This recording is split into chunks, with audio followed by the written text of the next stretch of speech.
All right, folks. First player interview of the year, Lexus Cain, after a long day at the Bulldog Invitational, but a good day. 2 wins for SFA today as they down South Florida in 4 sets and then sweep Grambling in 3. And we tried to have this interview before, but then we had a little storm blow in and so Lexus, thanks for being willing to sit down after a long day. Yeah, no problem. First thing I want to ask you is, does it seem real to you? Has it kicked in yet that this is your senior year at SFA? Yes and no. Because, I don't know, I just feel old physically, but it's just like, I don't know. It's weird. Like, sometimes I'm like, wow, I'm a senior. And sometimes I feel just as young as all the other girls on the team. What do you think's been the biggest difference in how you've grown as a volleyball player from that first year to now? I think just maturity. Just maturity in learning how to play the game and mentally maturing. And I think that's the biggest one. It's just mentally maturing on how to handle things. When you came in, you didn't. The recruiting classes are always decently large. You didn't know that it would turn out that you would be the only senior. Has that made you feel any different in terms of leadership or responsibility to get to this point and realize, well, I play with a lot of these girls, but I'm the senior captain on the club? I mean, I feel like it gives me a lot of respect for people who do finish through the whole program, but I mean, I don't know. It just makes me feel just old. It really just it takes a lot of hard work, and I mean, I would do it all over again if I could. Do you think that, of course, being a libero for several seasons, just that position alone is sort of the captain of the entire back row. So do you feel like your leadership style or the way that you lead on the court or off the court's changed much? I feel like compared to last season, something that's changed a lot is like communication. Like I've always been one to be like, oh, hey, like do this, but taking it up a notch and being more vocal about it instead of, I don't know, yelling, talking about it, screaming about it. I feel like that's just been the biggest thing. You've played beside Sam Rodriguez for a couple of years, but you have a few young DSs on, and it was exciting tonight to see Humphreys and Hines get in. The bench went bananas when each of them kind of got their first touch. Has there been anything about adjustment to college or about adjustment to volleyball at this level that you've shared with those two? Yeah, I mean, it makes me so excited to see them going because I remember my first time like stepping on the court as a freshman, and I mean, one big change is just the speed of the game and just adjusting to that, but it's just like always encouraging them and just like telling them like be confident, like you're good, like. So I mean, it makes me so excited to see them get out there and like do well. So that's the best part.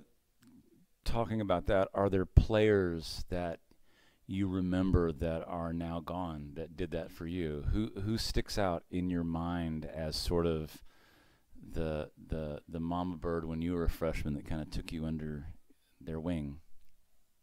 3 big people stand out to me. OJ, because of course she was the libero at the time, and she kind of helped me just with defense and all of that stuff. And then Paige, she was our senior setter, and Keely, she was a hitter. And those 2 girls, they really just like lifted me up, whether it was like on the court or off the court, and they just gave me good life advice. So talk about how important it is to have that mentor off the court. I mean, on the court, obviously you guys can talk about the technical side of the game and things like you said, the speed of the game, but there's a lot more to sort of being on a club than just being on a court. You guys have bonds off the court. Talk about how important it was to have their friendship off the court too. Yeah, that's so important. And this season I've never been on a team where it's just like there's a sisterhood. And that's something we've focused on is having a sisterhood. And So for me, being a senior, it's just like, I don't know, just really just like pouring into my teammates and just building them up, lifting them up, because I've been through it, the struggles of being like a college athlete, and so just pouring into them. Let me ask you a back row player question. You know, every practice before every game, you can practice on serve and serve receive. Such a huge part of volleyball boils down to those two basics. Sounds simple, but it's not. But how does a back row player get better at in rally digging or passing to target? I mean, you can take serves all day long, but what as a libero or a DS have you got to do to get better at playing defense once the rally's begun? I think one is just like there's plenty of us DS'd, and so it's like we push each other as is on serve receive, defense, and then also our hitters, our teammates, like they challenge us at practice. And that's how we really get better, is because when we go to practice, we've really focused on like competing. And if we're on opposite sides of the net, like we're enemies, like we're competing against each other. And that's been a big help in like having each other grow and get better. What about the idea of learning how to position yourself in rally? How does a DS get that feel for, you know, whether they're playing left back, center back, doesn't matter. Let's say you're playing left back. You know, how do you get that feel for how far up to be, how far back to be, how to laterally move? I know for me, reading came with like time over the years and adjusting with how fast the game like got. But we have like certain like defenses that we do, and so just really like, I don't know, learning them, like seeing it and then applying it. And then I guess you kind of just get comfortable about like where you're at on the court, or just seeing on the court like this is kind of not being so textbook about it, being like this is where I have to be. But if there's a ball around this area, like I'm gonna get that ball. Like if I can, I'm gonna get it. And then what about on an opponent by opponent basis, being able to read opposing hitters? Because you see different girls every night, but I guess you see some common tendencies in how girls attack or turn or see their hands as they follow through. Are those things that you've kind of learned to see better and better through the years? Yeah, for sure. Like I know like we get like scouting reports. And so my freshman year I'd be like, oh, okay, like this person, like she hits the ball across and she hits the ball across too. But as I've gotten older, it's like, oh, well, she hits it deep cross, or she hits it sharp, or she specifically like likes the line. And it's just like taking in that information, but also like applying it.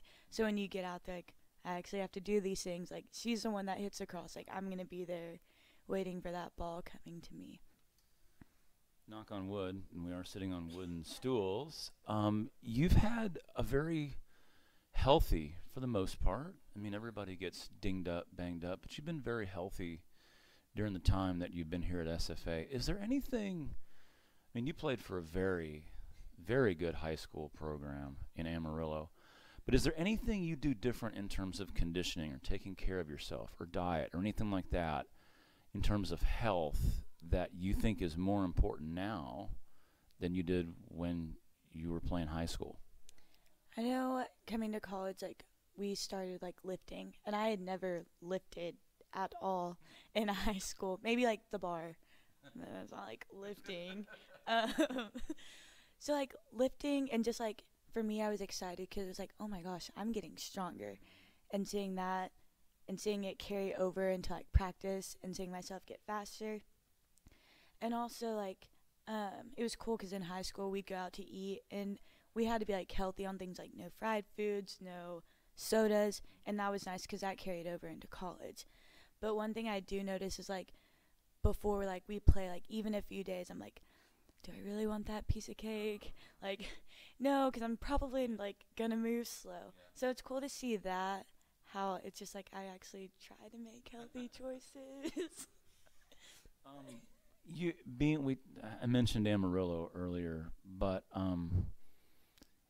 coming far, my son just started his freshman year at ACU, so he went far to go to college, and you came far to go to college. What about family and friend support back home? I mean, how that's got to be different than if you were from closer to East Texas. But talk about your family and your friends and what role they've played while you've been in college. I mean, being far away from home has made me so thankful and grateful for when I do go back home, because it's like that's all I do. It's like I spend time with my family, I spend time with my niece and nephew, my friends, and it's just like those friends, mainly my teammates from my volleyball team, it's just like they're forever friends. And we are constantly communicating with one another, and my best friend plays at Angela State. And so she's a senior, so we get like what's going on, how life of a college athlete is, and so that's nice. And is she a back row player too? no, she's a lefty right side. Yeah. And then just my family, like I know Amarillo's so far from Nacogdoches and just like traveling, so when they do get the chance to come, I'm just like, yes, like this is great. But I feel like if anything, it's just made me so thankful for the support I do have and for the friends I do have and the friends that mainly came like from volleyball, which is awesome. And last, we have to talk about graduation and finishing college, not just finishing collegiate athletics, but got kind of a plan in your mind or thought of where Lexus Cain might be this time next year? Well, one, I want to graduate. But I love Nacogdoches. I could honestly see myself staying in Nacogdoches, maybe like another year. I don't know. I mean, I hope to have a job. I don't know. So part of that's go wherever go The flow right now. go where somebody will pay you money. I understand that. That actually here in Starkville is where that happened to me. This is before I came to SFA. I taught here at Mississippi State for 1 year, and that was a long time ago, 21 years ago. But I understand they were the ones that were willing to pay me money to come out here. So, well, always gracious, Lexus Cain. SFA has had an incredible run of liberos. I talked to one former one today, through text, Laurel Kepker, who is Margaret Dean's high school coach in Bedford. And I think of so many. You have carried the legacy of libero at SFA very, very well. Lexus, thanks for being willing after a long, long day of play. And 2 more matches tomorrow. SFA will take on Mississippi State at 9 and Tulane at 1. Lexus, thanks so much for the chat. Thank you.